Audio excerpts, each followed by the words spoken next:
This video is informative speech instructions. So there are some things I really want you to think about as you work on your speech. The first one is to stay in the time limit.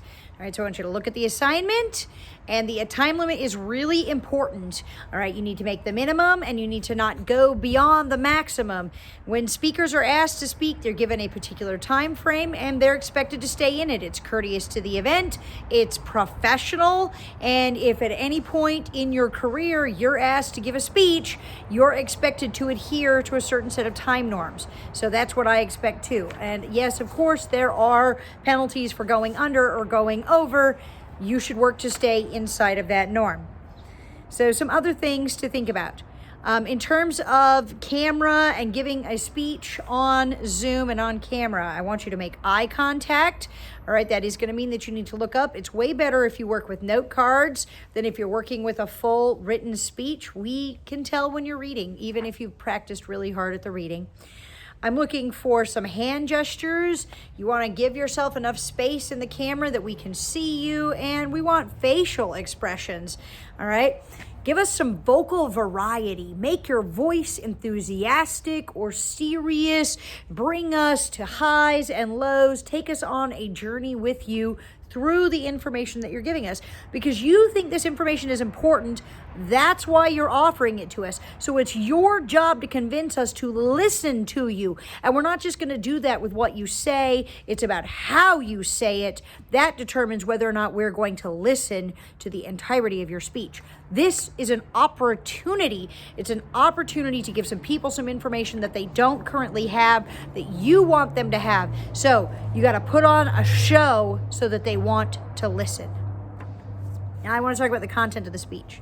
The speech needs to have an introduction, a body, and a conclusion. In the introduction, you're going to start with an attention-getting strategy. Use the chapter on introductions to pick a strategy, right? We did all of those strategy examples. Pick a strategy, apply it to your speech. Start there. Do not start with the topic. Do not start with your name. Go immediately into your attention-getting strategy, whatever that is. If it's a story, you launch immediately into the story. If it's a question, you launch immediately into your what-if question, right? Whatever it is. If it's a startling fact, you go right to your startling fact. The second part of the introduction is the thesis. I need to know what the informative purpose of this speech is and the topic of the speech. Right? Informative purpose, topic of the speech, nice clean sentence. It should be very obvious what you're talking to us about. And then I want a preview. Tell me what the three main points of this speech are going to be. It should sound something like, in this speech, I will talk about 1, 2, 3. All right, it's pretty simple, but it's the necessary outline so that we can all follow your speech. And then after the preview, you're going to launch directly into the first main point. All right, so now we're in the body of the speech. Super important in the body of the speech, you need to pick an organizational pattern. If you have not watched the video lecture on the formative speeches organizational patterns, you need to go do that right away. You need to pick one of those patterns and stick to it. Because if you pick the pattern, first of all, as you're doing your research, it's going to tell you that you don't need to know literally everything that has ever existed on your topic. You need to know the things that fit into the main point pattern. So if you're doing a chronological pattern, you're doing the past, the present, and the future of your speech, then you need a history section, a present section, and a future section for your speech. By the way, it's a great pattern for any type of technological development or anything that's very sciencey, is kind of moving pretty fast. Maybe you're giving a spatial pattern, like you're doing places, countries' responses to COVID. So each main point then is a different country or a different continent. All right, that's a spatial pattern. Maybe you're doing a cause-effect speech. So the first main point is you're going to explain what the thing is that you're talking about. And then the second is the causes of the thing. And then the third is the effects of the thing. All right, there are lots of different ways. Maybe you're doing a topical. If you're doing a topical pattern, you're just picking literally the three most important essential things. Make sure to follow the rules of main points. It needs to be essential to your topic, needs to be mutually exclusive, and you need to use parallel structure so that it can be memorable for us, right? In each of the main points, you're going to have supporting points. That's where you give us the information related to the main point. So if it's the history section, that's where all the history stuff goes. You need to have two different sources of information for each main point, and you need to verbally cite them. We practice this in class. Verbally cite them, which means you tell us the author and the date of publication, right? It's the TRAP method. We need to know who the author is. We need to know the timeliness. So what we're asking is something like, according to Maria Bastich in September of 2019, blah, blah, blah, blah, blah, blah, blah. Either quote or paraphrase. I need 6 different citations over the course of the speech, 2 per main point. They should be different sources so that it feels well-rounded and I understand what you're doing. Also, in your supporting information, you need to use some of the informative strategies. If you don't know what any of those are, right, then I want you to go watch that video, because this is what keeps an informative speech interesting. Remember how I said you're the one that picked this information to convey to us because you think it's important. So you've got to give us that information in a way that makes it memorable and engaging and makes us want to know it. So pick the informative strategies.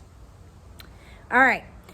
The last part of each main point is a transition sentence. A transition sentence takes us from one main point to the next main point. And it sounds something like, now that I talked about the history of blankety blank, I would like to talk about the present of blankety blank.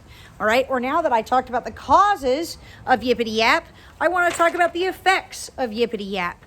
Or now that I talked about China, I want to talk about the US, right? So it is a bridge sentence. A transition sentence is a bridge sentence that moves us from one part of the speech to the next. And this is how you should end every main point, including the transition into the conclusion. Now that I talked to you about the effects of blankety blank, it's time to conclude, or I'd like to conclude, or in conclusion. All right, bring us to the end.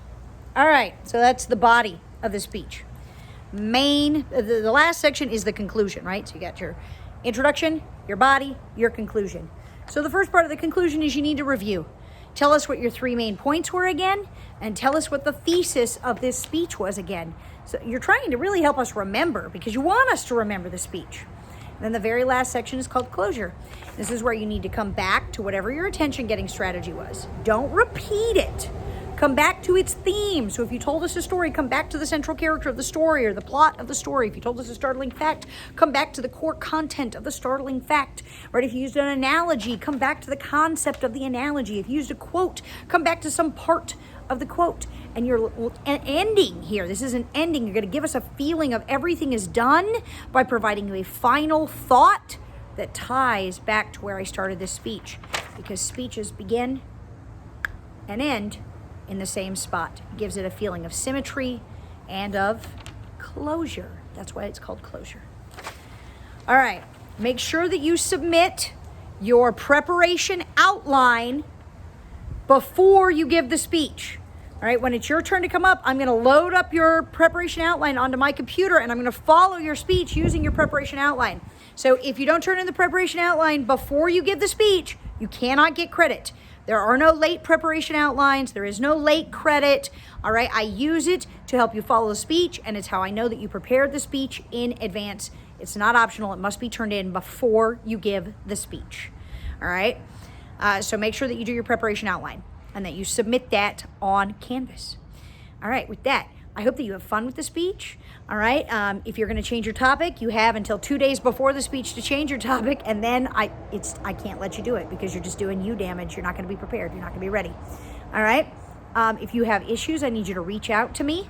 All right. Reach out to me and let me know. Let's get it done. All right. This is our first research speech. Research speeches are awesome because they make you informed. You're credible. We believe you. And that, my friend, is the road to success. That is what every speaker is looking for. That is where you get real skills in this class. And they're skills that you build. All I do is give you the tools. You build the skills. That's the beauty of a public speaking class. All I do is give you the tools. You build the skills.